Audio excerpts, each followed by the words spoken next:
Siyabingelela egameni lika Jesu Christ waseNazaretha.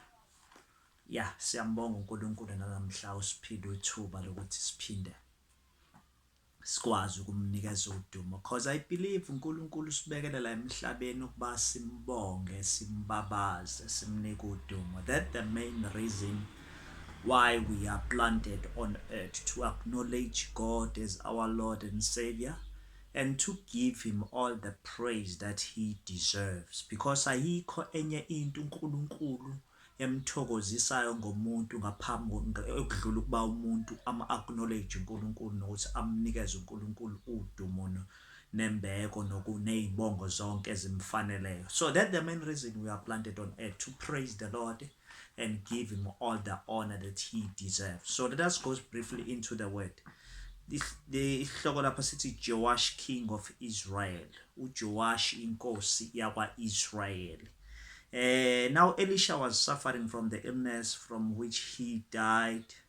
Joash, king of Israel, went down to see him and wept over him. My father, he cried, the chariot and horsemen of Israel. Elisha said, get a bow and some arrow, and he did so. Take the bow into your hands, he said to the king of Israel. When he had taken it, Elisha put his hands on the king's hands. Open the east window, he said, and he opened it. Shoot, Elisha said, and he shot. The Lord, arrow of victory, the arrow of victory over Aram, Elisha declared, you will completely destroy the Arameans at Afeki. Then he said, take the arrow, and the king took them. Elisha told him, strike the ground. He struck it 3 times and stopped. The man of God was angry with him. He said, you should have stricken the ground 5 or 6 times. Then you would have defeated Aram and completely destroyed it. But now you will defeat it only 3 times. You should have struck the ground 5 or 6 times. Then you would have defeated Aram and completely destroyed it. Ngifuna ukukhuluma ngesihloko esithi namhlanje, let us defeat the evil ones. Let us defeat the evil plan of the enemy. Let us defeat all the territories of the enemy. Who is the enemy? The enemy is the devil. Our enemy is the devil. It's not other humans, it's not other people, but it is the enemy that we are dealing with. It is the devil, because the Bible tells us that isela encwadini kaJohn 10 alizile kungekokweba nokubulala nokubhubhisa egameni elihleli kaYesu Kristu. Isela lingubani na? ElinguSathane, ngoba uSathane meze empilweni yomuntu uzela ukuzoyiphazamisa ekutheni impilo yomuntu ingabi kwi-alignment naloku uNkulunkulu akubeke ukuthi ibe kwi-alignment nakho egameni elihleli kaYesu. Ngoba sikhumbula ukuthi umuntu wenziwe ngecebo likaNkulunkulu, umuntu usecebeni likaNkulunkulu, and umuntu uyi-creation kaNkulunkulu egameni elihleli kaYesu. Ayikho enye into eyenza umuntu ngaphandle kaNkulunkulu, which means ndabake kungekho enye into eyenza umuntu ngaphandle kaNkulunkulu, ayikho enye into ekufanele im-ownerishe umuntu noma imbuse umuntu noma imhole umuntu noma imguide umuntu noma imnikeze iyalelo umuntu ngaphandle kukaNkulunkulu okuwuyena ongumnikazi womuntu egameni elihleli kaYesu. Now uSathane ke uzela ukuzophazamisa nje ukuthi aphazamise singabantu sisemhlabeni ukuze singabi secebeni likaNkulunkulu, singabi kwi-alignment kaNkulunkulu, singabi seyithembisweni kaNkulunkulu eyipheleleyo. La sifunda khona ke la uJoash inkosi yakwa-Israel ithi iBhayibheli waya kumkhalela uElisha wayesegula ngesifo ayesezodiphatha ngaso ezodlula ngaso emhlabeni. Wafika wamkhalela kale wathi inqola zomlilo namasho omlilo kaIsrael. And then Elisha wasethi thatha umcibisholo uvula iwindi ulibhekise ngasempumalanga egameni mase uyacibisholo wasethi uNkulunkulu lo umcibisholo kaJehova uyakunqoba ngawo ama-Aram e-Afeki. Wathi uyanqoba ama-Aram e-Afeki, now thatha lo mcibisholo kushaye ngawo from the ground egameni wangamyalela ukuthi makashaye ngawo how many times. Wathi icibisholo nje from the ground. And then this man ithi iBhayibheli yacibisholo 3 times. And then the man of God was furious. Wathi, why you have struck the ground only 3 times? Because I didn't mention it how many times. I just give you nginikeza umcibisholo nje ngathi icibishola ngimcibisholo lo mcibisholo kuzobe kuyimcibisholo yokunqoba uNkulunkulu kaNkulunkulu ozomnqoba ngayo ozowanqoba ngayo ama-Aram. Why you have struck him only 3 times? Lithi iBhayibheli kwamphatha kabuhlungu lokho inceku kaNkulunkulu kwayicasuka inceku kaNkulunkulu wathi ukuba ubushayile a 5 times to 6 times ubuzowanqoba ama-Aram e-Afeki wa destroy completely. Why now number 5? Because number 5 inamba yokunqoba egameni elihle lika Yesu Kristu waseNazaretha. Number 5 inamba yokunqoba. Uzokhumbula ukuthi emgqagqeni kwaDavid kwakukhona amatshe ayisihlanu egameni elihle lika Yesu Kristu waseNazaretha. Ukhumbula ukuthi iBhayibheli neBhayibheli ninama alphabet ayisihlanu egameni elihle lika Yesu Kristu. And ukhumbula igama elithi Moses egameni elihle lika Yesu Kristu waseNazaretha linama alphabet ayisihlanu. Ngoba yini na? Ngoba la ku number 5 inamba yokunqoba egameni elihle. And ukhumbule negama lakho uJesu nje ongumsindisi wethu nomfeli wethu linama alphabet ayisihlanu. Ngoba yini na? Ngoba unumber 5 inamba yokunqoba egameni elihle lika Jesu Kristu waseNazaretha. Wathi ke lana uNkulunkulu wathi mekhuluma ke la wathi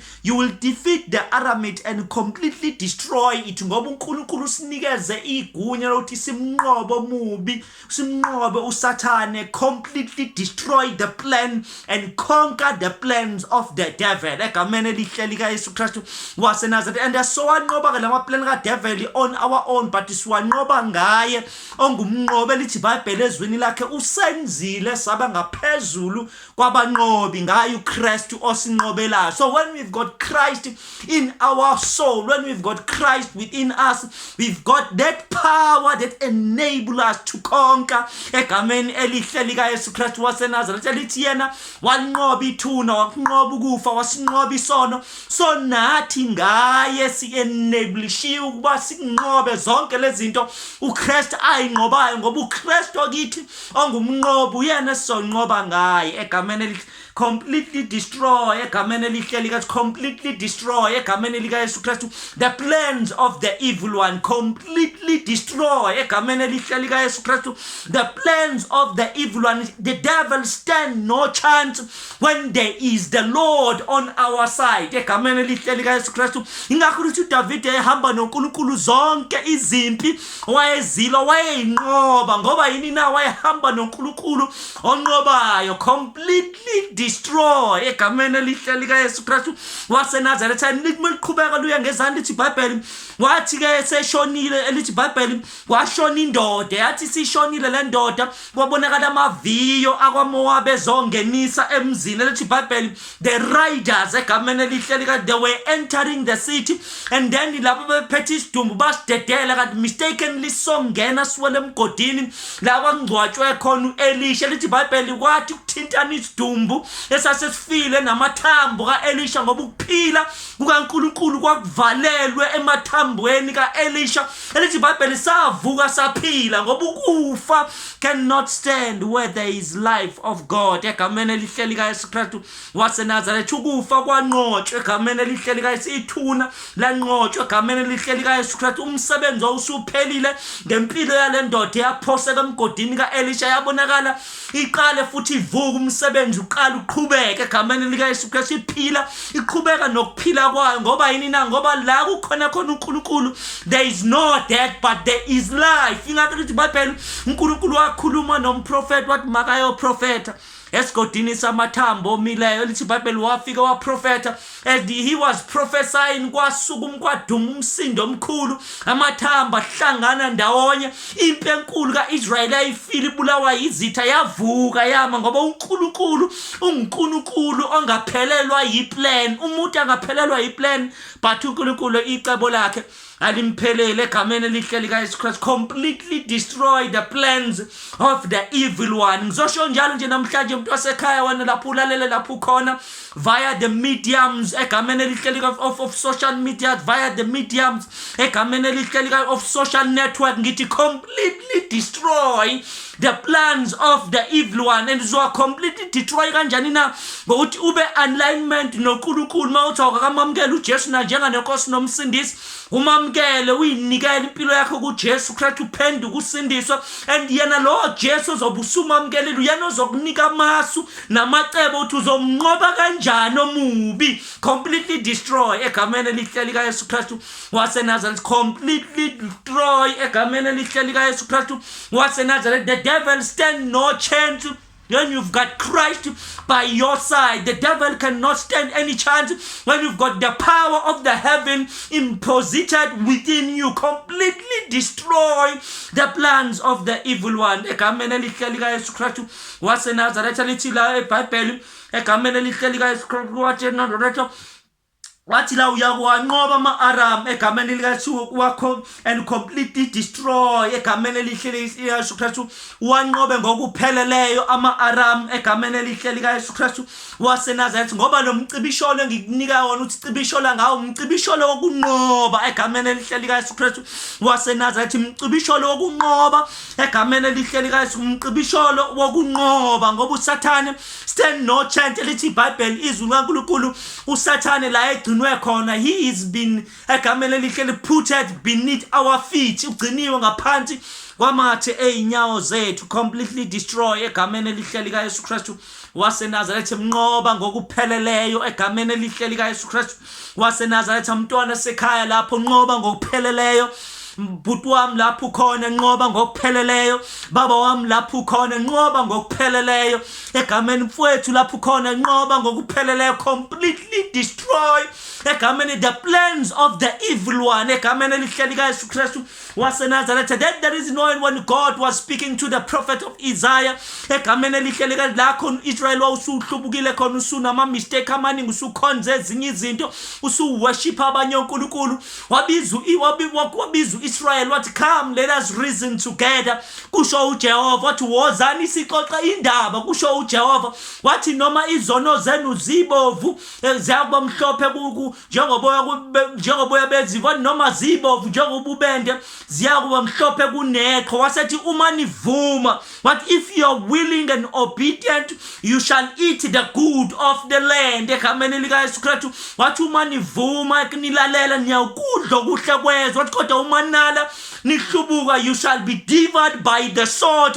Ngoba uNkulunkulu ufuna abantu abazothatha inqumo eziright ngokulalela zibalizwe izwi likaNkulunkulu, ngokulalela balamkele izwi likaNkulunkulu, ngokulalela apply into action izwi likaNkulunkulu. And then uNkulunkulu masenza umsebenzi, ngoba umsebenzi opheleleyo awuzokwenziwa yithi but ukuthi sithathe icebo likaNkulunkulu silalele, apply into, siliputhe into action, ngokuthi senze lokho uNkulunkulu asitshela kona. Sikhulume lezi ndaba ezimnandi eziyizwi lakhe, zona indaba ezimnandi eziyizwi lakhe kube izona ezisinqobelayo egameni elihle, ngokuba izwi likaNkulunkulu linamandla okunqoba the evil one, ngokuba izwi likaNkulunkulu lisikhali egameni elihle. Njengoba kusho iBhayibheli, the word of the Lord is sharper than the double-edged sword. Egameni elihle libukhali okudlula inkembe eyisikanhla ngothi zombili. Izwi likaNkulunkulu completely destroy the plans of the evil one. Ngizosho njalo nje usuku namhlanje ngizothi let us completely destroy the plans of the evil one. When we have the word within us, the devil stand no chance. Mesinezwi likaNkulunkulu eliphilileyo, uSathane akastand any chance, ngoba izwi likaNkulunkulu liyanqoba. Ingakho iBhayibheli wathi uba uJesu saholela umoya ehlane, uSathane wafika ezomlinga. uJesu wayelokhu ethi nje ngokuba kulotshiwe, wayelokhu